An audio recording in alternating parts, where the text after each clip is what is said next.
Assalamualaikum warahmatullahi wabarakatuh. Perkenalkan, nama saya Sendri Sariaji, calon guru penggerak angkatan 8 dari Kabupaten Tasikmalaya. Pada kesempatan ini, izinkan saya untuk memaparkan tugas 1.1.A.8. Koneksi antar materi, kesimpulan dan refleksi modul 1.1. Ki Hajar Dewantara membedakan kata pendidikan dan pengajaran dalam memahami arti dan tujuan pendidikan. Menurut KHD, pengajaran adalah bagian dari pendidikan. Pengajaran merupakan proses pendidikan dalam memberi ilmu atau faedah untuk kecakapan hidup anak secara lahir dan batin. Sedangkan pendidikan memberi tuntunan terhadap segala kekuatan kodrat yang dimiliki anak agar ia mampu mencapai keselamatan dan kebahagiaan yang setinggi-tingginya, baik sebagai seorang manusia maupun sebagai seorang anggota masyarakat.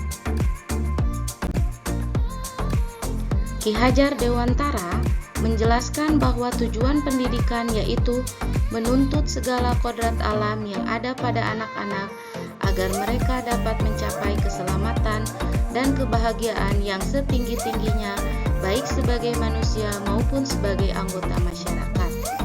Oleh sebab itu, pendidik hanya dapat menuntun tumbuh atau hidupnya kekuatan kodrat yang ada pada anak-anak agar dapat memperbaiki lakunya dan tumbuhnya kekuatan kodrat anak. Ki Hajar Dewantara juga menjelaskan bahwa dasar pendidikan anak berhubungan dengan kodrat alam dan kodrat zaman. Kodrat alam berkaitan dengan sifat dan bentuk lingkungan di mana anak berada, sedangkan kodrat zaman berkaitan dengan isi dan irama.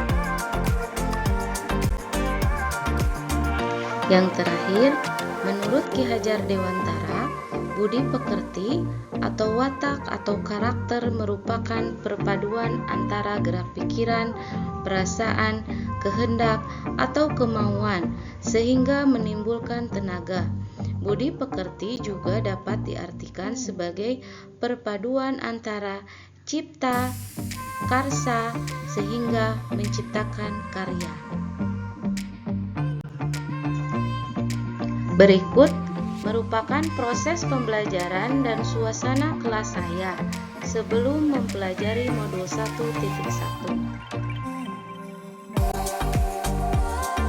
Yang terjadi di kelas saya, pertama, menuntut. Saya menuntut murid-murid saya untuk menguasai materi secara sempurna, tanpa menuntun mereka dengan baik. Kemudian yang kedua, memaksa. Saya memaksa murid-murid untuk memenuhi KKM dan mematuhi tata tertib dan tidak memerdekakan mereka dalam belajar. Ketiga, statis. Saya melaksanakan kegiatan pembelajaran yang konvensional dan statis. Keempat, kognitif. Saya hanya mementingkan aspek kognitif murid semata dan hanya menyentuh sedikit aspek budi pekerti. Dan yang terakhir, teacher center. Saya selalu mendominasi kegiatan belajar mengajar di kelas dan murid hanya dijadikan sebagai objek semata. Berikut merupakan proses pembelajaran dan suasana kelas saya setelah mempelajari modul 1.1. Yang terjadi di kelas saya adalah yang pertama, menuntun. Saya berusaha untuk lebih menuntun murid-murid dengan baik. Kemudian, yang kedua, merdeka. Saya berusaha memerdekakan murid-murid dalam belajar. Yang ketiga, kodrat alam dan kodrat zaman. Saya melaksanakan kegiatan pembelajaran kontekstual dengan menggunakan model dan metode pembelajaran yang bervariasi. Keempat, budi pekerti. Saya menyelaraskan antara aspek kognitif dan budi pekerti murid. Kemudian, yang terakhir, student center. Saya melibatkan murid secara aktif dalam proses pembelajaran dan guru hanya berperan sebagai pamong. Selanjutnya, proses pembelajaran dan suasana kelas yang mencerminkan pemikiran Ki Hajar Dewantara.